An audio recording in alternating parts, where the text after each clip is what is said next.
தகப்பனே, எங்களை தரை மட்டும் தாழ்த்தி வணங்கி உடைய பாதத்தில் ஆண்டவரே ஒப்பு கொடுக்கிற டாடி. கிருபையும் பலனையும் ஈந்ததுக்காக நாங்க நன்றி செலுத்துகிறேன் ஏசப்பா. முதலாவது ஆண்டவரே இந்த இடத்துல நிற்க ஆண்டவரே, நீங்க கொடுத்த ஆண்டவரே கிருபைக்காக, நீங்க கொடுத்த இந்த அனுமதிக்காக, நீங்க கொடுத்த இந்த பலனுக்காக ஆண்டவரே, நீங்க காட்டின தயவுக்காக நன்றி செலுத்துகிறோம் ஆண்டவரே. முற்றிலுமா என்னுடைய பலனில தான் டாடி நிற்கிறேன். தேவனாகிய கர்த்தர் பவுல் சொன்ன வார்த்தையின் பிரகாரம் என் பலவீனத்தில் உடைய பலன் பூரணமாய் விளங்கும்படி செபிக்கிறேன். தொடர்ந்து நீர் இடைப்படுவீராக. மாம்சத்திலிருந்து ஒரு வார்த்தை வந்துடாதபடி ஆவி நிறைவினால வாய் பேச கர்த்தர் கிருபை செய்வீராக இயேசுப்பா. தொடர்ந்து நடத்துங்க. நசரேயனாகிய இயேசு கிறிஸ்துவின் நாமத்தில் செபிக்கிறோம் பிதாவே. ஆமென், ஆமென், ஆமென். ஹல்லேலூயா. எத்தனை பேர் மகிழ்ச்சியா இருக்கிறீங்க? எத்தனை பேர் பிரசன்னத்துல இருக்கிறீங்க? மகிழ்ச்சியா இருக்கிறதுக்கு கை தூக்கிட்டீங்க. பிரசன்னத்துல இருக்கீங்களான்னு கேட்டா யோசிக்கிறீங்களே. பிரசன்னம், அல்லேலூயா. அந்த பிரசன்னம் என்ன பண்ணும்னா நம்மளை மகிழ்ச்சி ஆக்கிடும். ஒருவேளை நம்ம மகிழ்ச்சியாவே இல்லைனாலும், நம்ம ஒரே கவலையில, ஒரே பாடுகள், ஒரே வேதனை, கண்ணீர்ல நம்ம உட்கார்ந்துருந்தாலும், அவருடைய பிரசன்னத்துல நம்ம உட்காரும் பொழுது அந்த பிரசன்னம் நம்மளுக்கு என்னத்தை தரும் கேட்டா மகிழ்ச்சியை தரும். அல்லேலூயா. பிரசன்னம் எதை தரும்? மகிழ்ச்சியை தரும். அவருடைய பிரசன்னத்துக்கு முன்பாக பர்வதங்களும் மெழுகு போல உருகுகிறதா. பர்வதங்களும் மெழுகு போல உருகுகிறதா. அப்ப அவருடைய பிரசன்னத்துக்கு முன்னாடி உட்கார்ற நீங்க, உங்களுடைய பிரச்சனைகள் என்ன ஆகும்னு கேட்டா மெழுகு போல உருகி போகும். இதை விசுவாசிக்கிறவர்களுக்கு இது அப்படியே நடக்கும். அல்லேலூயா. ஆமென். கர்த்தர் இந்த நாளில கூட பலப்படுத்தி இருக்கிறாருன்னு தான் சொல்ல முடியும். மிகுந்த பலவீனம்.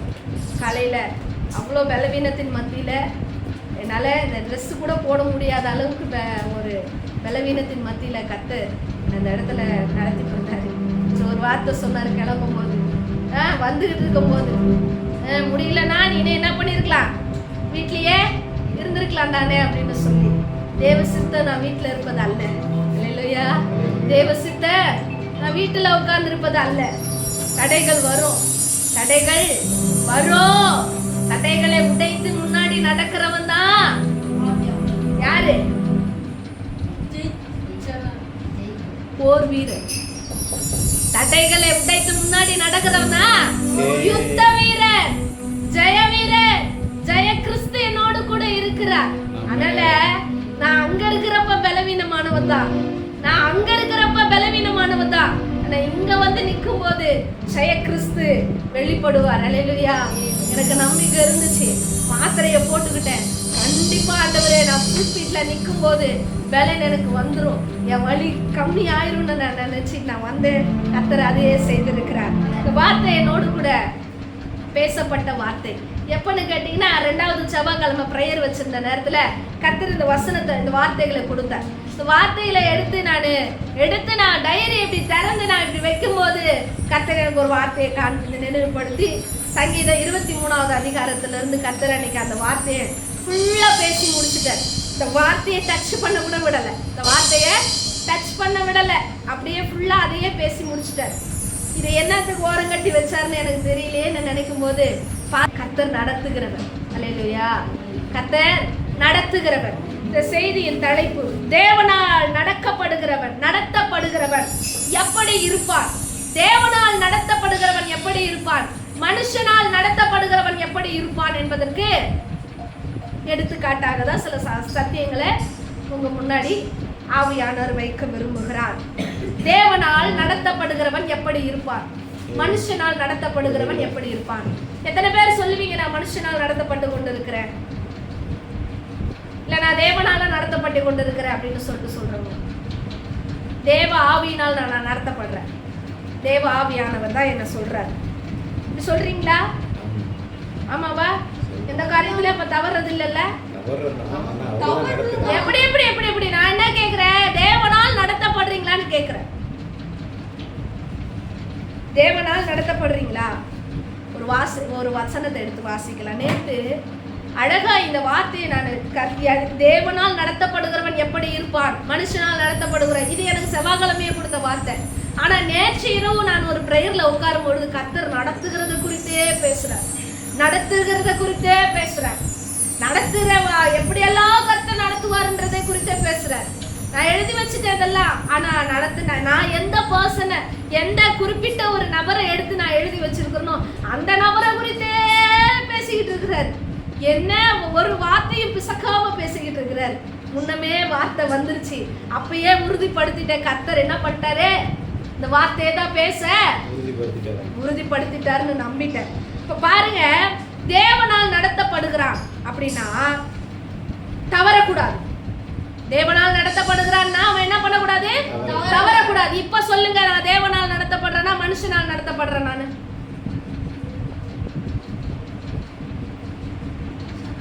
இல்ல, தவறுதல் நடக்கத்தான் செய்யும். ஆனா நான் தேவனால் நடத்தப்படுறேன்னா நோ. நான் ஒரு வசனத்தை சொல்றேன். ஏசாயா 35வது அதிகாரம் 8வது வசனம் எடுத்து வாசிக்கலாம். ஏசாயா 35:8.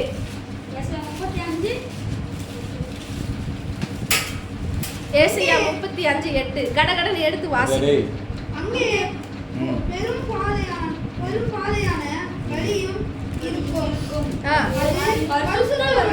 அங்கே பெரும்பாதையான வழியும் இருக்கும்.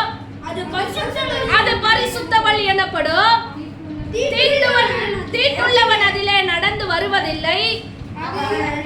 அந்த வழியிலே நடக்கிறவர்கள் பேதையராய் இருந்தாலும் திசை கெட்டு போவதில்லை அப்படின்னு சொல்லி எழுதி இருக்கு. பேதையாவே இருந்தாலும் என்ன பண்ண மாட்டாங்களா, சிஸ்டர் சொல்லுவாங்க, எனக்கு பைபிள் படிங்க, பைபிள் படிச்சுதான் நீங்க எது கத்துக்க முடியும், பைபிள்லாம் படிங்க அப்படின்னா நான் படிக்க தெரியாதவக்கா நான் எப்படி அப்படின்னு சொல்லிட்டு சொல்லுவாங்க.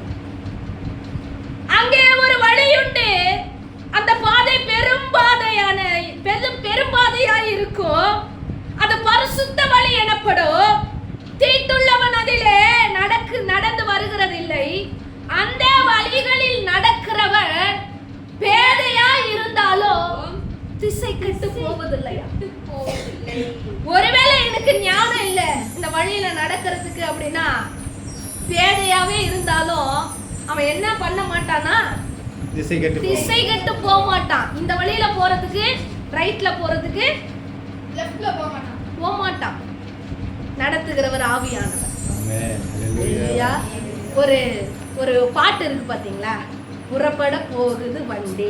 எங்க ஆயா பாடுவாங்க, புறப்பட போகுது வண்டி, வண்டி ஓட்டுனர் ஆவியானவர், வண்டி ஓட்டுனர் இயேசுவானவர், வந்து நடத்துவார் ஆவியானவர்னு சொல்லி அந்த பாட்டு இருக்கும். அப்படின்னா என்னன்னு கேட்டா, டிக்கெட் எடுக்கணும், சீக்கிரமா பரலோக ராஜ்யத்துக்கு ஆயத்தப்படணும், வண்டி புறப்படத்துக்கு ரெடியா இருக்கு, ஆவியானவர் நடத்த போகிறாரு. ஓட்டிட்டு போறது யாரு, இயேசுவானவர் ஓட்டிட்டு போறாரு. சீக்கிரமா நம்ம அந்த வழியில போக போறோம். அவங்க ரெண்டு பேரும் நடத்திட்டு போறதுனால நான் பேதையாவே இருந்தாலும் நான் என்ன பண்ண மாட்டேன்னா, திசை கெட்டு போக மாட்டேன். இப்ப சொல்லுங்க, யார் நடத்துறது அப்படின்னு? இப்ப சொல்லுங்க, யார் நடத்துறது?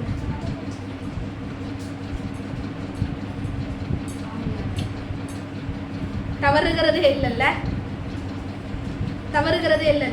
மனுஷன் தான். நான் பேதையாவே இருந்தாலும் என்னை திசை கட்டு போக விடாம சரியான பாதையில நடத்துகிறவர் தான் ஆவியானவர்.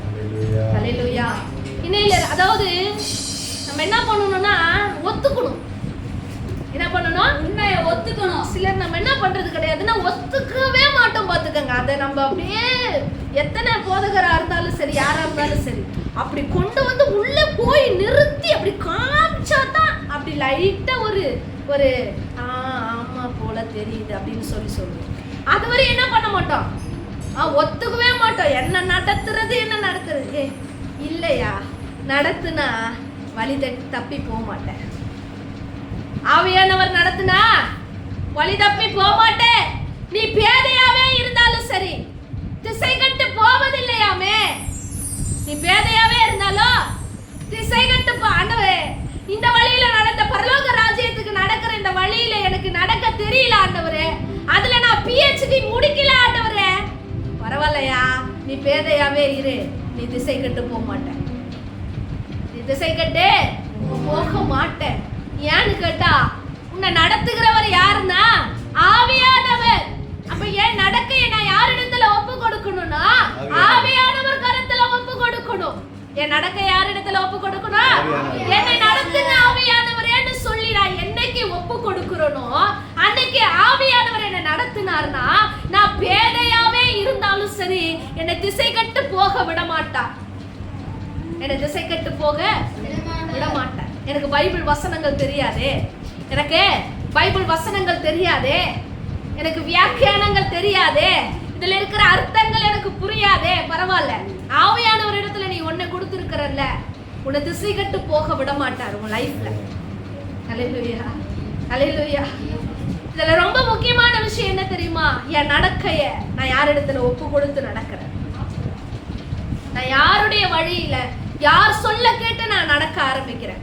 இன்னைக்கு நான் மனுஷன் சொல்ல கேட்டு நான் நடக்கிறேனா, இல்ல ஆவியானவர் சொல்ல கேட்டு நான் நடக்கிறேனா? எனக்குள்ள ஆவியானவர் இருந்தார்னா என்ன சொல்லுவாரு. நான் ஒரு வசனம் ஒரு வாட்டி நான் எடுத்தனே, வழி இதுவே, இதிலே நடவுங்கள் என்ற சத்தம் கேட்குமே காதுகளில. வழி இதுவே, இதிலே நடவுங்கள் என்கிற சத்தம் நமக்கு என்ன பண்ணும்? காதுல கேட்கும், சரியா கேட்கும். நீ போற பாதை தப்பான பாதை, நீ திரும்புற திசை தப்பான திசை, நீ இந்த ரூட்ல நீ போக கூடாது. ஆவியானவர் எச்சரிப்பார். ஆவியானவர் வெளிப்படுத்தல சொல்லி இருக்கிறாரு, ஆவியானவர் சபைகளுக்கு சொல்லுகிறதை காது இருந்தா போதும். பெரிய ஞானம்லாம் வேணும்ன்ற அவசியம் எல்லாம் கிடையாது. எது இருந்தா போதும்? காது இருந்தா போதும். நான் ஒரு வசனத்தை வாசித்தேன், சரியா அந்த வசனம் எங்க இருக்குன்னு நீதிமொழியில தான் இருக்குன்னு நினைக்கிறேன். செவிட்டு விரியனை போல காதுகளை, நீதிமொழியில அந்த விரியன் என்ன பண்ணுமா, காதுகளை அடைச்சுக்குமா செவிட்டு விரியனை போல. அதாவது பாம்பாட்டி அந்த மகுடி எடுத்து ஊழுதினாலும் அந்த இசைக்கு ஏற்ப அந்த பாம்பு நடனம் ஆடக்கூடாத படிக்கு அதனுடைய செவிகள் என்ன பண்ணுமா, அடைத்து கொள்ளுமா. இன்னைக்கு அப்படிதான் போதகர்கள், போதக பிதாக்கள் என்ன பண்றாங்க, மகுடி எடுத்து ஊதுற வகையா எவ்வளவோ காலங்களா என்ன பண்ணிட்டு இருக்கிறாங்க, எடுத்து பாவம், அக்கிரமம், அநியாயம், மீறுதல், வீணான செயல்கள்னு சொல்லி எவ்வளவு எடுத்து மகுடி ஊதினாலும் அந்த மகுடி ஊதுகிறதற்கு ஏற்ப நான் என் தலையை ஆட்ட மாட்டேன்னு சொல்லி காதுகளை அடைத்து வைக்கிற சவிட்டு விரியனை போல நம்ம இங்க உட்கார்ந்து இருக்கிறோம். அதனாலதான் என் நடக்க இன்னைக்கு மனுஷன் காட்டுகிற வழியில போய்கிட்டு இருக்குது. அவன் காட்டுகிற வழியில நான் போறதுனாலதான் அந்த வழி எனக்கு கண்ணியா இருக்கிறது, மரணம் வருவிக்கிற பாதையா இருக்கிறது. நான் சொல்றது புரியுதா? ரொம்ப ஃபாஸ்டா சொல்லிட்டு இருக்கிறேனா? ஹல்லேலூயா.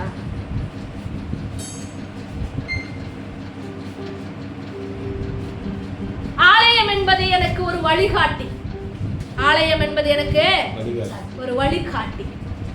இந்த ஆலயத்துக்கு நான் எதுக்கு வரேன் அப்படின்னா, பரலோக ராஜ்யத்துக்கு வழிகாட்ட இந்த இடத்துல சொல்லி கொடுக்குறாங்க. பரலோக ராஜ்யத்துக்கு வழியை இந்த இடத்துல சொல்லி கொடுக்குறாங்க. இதிலே நடவுங்கள் என்கிற சத்தம் ஒவ்வொரு வாரமும் தொனிக்கிறது. நான் ஆலயத்துக்கு வர வேண்டும் என்பது அவசியம். ஆலயத்துக்கு வரணும். வந்து அங்க மகுடி ஊதுறாரு பாருங்க, அந்த மகுடிக்கு என் தலைய பார்த்துருக்கீங்களா இல்லையா? என்ன பார்க்காத மாதிரியே பார்த்துக்கிட்டு இருக்கீங்களே, பார்த்தது கிடையாதா? பாம்பாட்டி எடுத்து மகுடி எடுத்து ஊதுற நேரம் பாம்பு சத்தத்தெல்லாம் கேட்காது, அதுக்கு சத்தெல்லாம் கேட்க தெரியாது, அதுக்கு சத்தம் கிடையாது. பாம்புக்கு காதுல கிடையாது, காது கிடையாது. அது அந்த செய்கைக்கு அத ஆக்ஷன், அது ரியாக்ஷன் கொடுக்கும். அங்க மகுடி எடுத்து இப்படி ஆட்டுறாருன்னா இந்த பாம்பு என்ன பண்ணும்னா அவருடைய தலை அந்த ஆடுகிறதுக்கு திசையை நம்ம ஆட்டணும். ஒண்ணு சொல் புத்தி இருக்கணும், இல்ல சுய புத்தியாவது இருக்கணும். இந்த ரெண்டு புத்தியும் இல்லைன்னா நம்ம புத்தி எங்க போய் விழும்னு தெரியாது. புரியுதா? ஒண்ணு நானா பைபிள் எடுத்து கத்துக்கிறதாவது இருக்கணும், இல்லைன்னா ஒருத்தர் ஆடுறாரு பாத்தீங்களா மகுடி எடுத்து, அந்த ஆட்டத்துக்காவது நான் ஆடிடணும். அப்படின்னா அவர் பாதையில போறாருல, அந்த பாதையை பார்த்தாவது அவர் பின்னாடி நான் போயிடணும். போதகர் போறாரு பாருங்க, போதக பிதாக்கள் போறாங்க பாருங்க, அந்த பாதையிலேயாவது அவர் பின்னாடி அப்படியே பிடிச்சிட்டு போயிடணும். ஆண்டவரே, இவர் எப்படி வாழ்ந்தாரோ, இவர் எப்படி நடக்கிறார், இவர் எப்படி ஜெபிக்கிறார், இவர் எப்படி வேதத்தை வாசிக்கிறார், இவர் எப்படி முழங்கால்ல நிக்கிறார், இவர் எத்தனை நாள் உபவாசிக்கிறார், அதெல்லாம் பார்த்தாகில நானு என் தலையை அசைச்சிடணும்.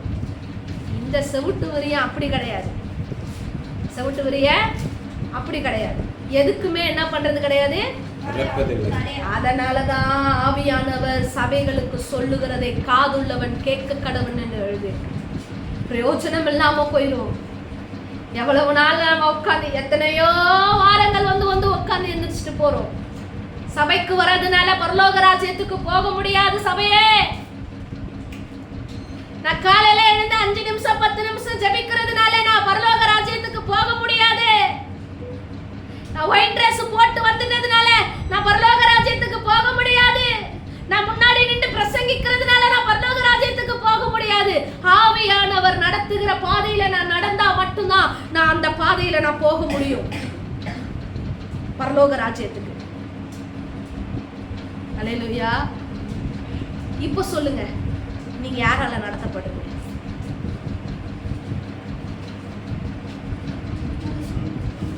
மனுஷனால நம்ம நடத்தப்பட்டு. ஆவியானவர் நான் நடத்தினா, ஆவியானவர் என்ன நடத்தினா சரியான பாதையில என்ன நடத்துவார். நான் திசை கெட்டு போக மாட்டேன். ஒருவேளை நம்ம நடந்துகிட்டு இருப்போம், ஆவியானவர் சத்தத்தை கேட்டு தான் நடந்துகிட்டு இருப்போம். திடீர்னு இப்படி ஒரு சத்தம் நம்ம போகிட்ட, குரங்கு மனுஷன் சொல்லியிருக்காங்க பாருங்க, மனுஷன் எதுல இருந்து வந்தான்னு சொல்லுவாங்க, குரங்குல இருந்து வந்தேன்னு சொல்லுவாங்க.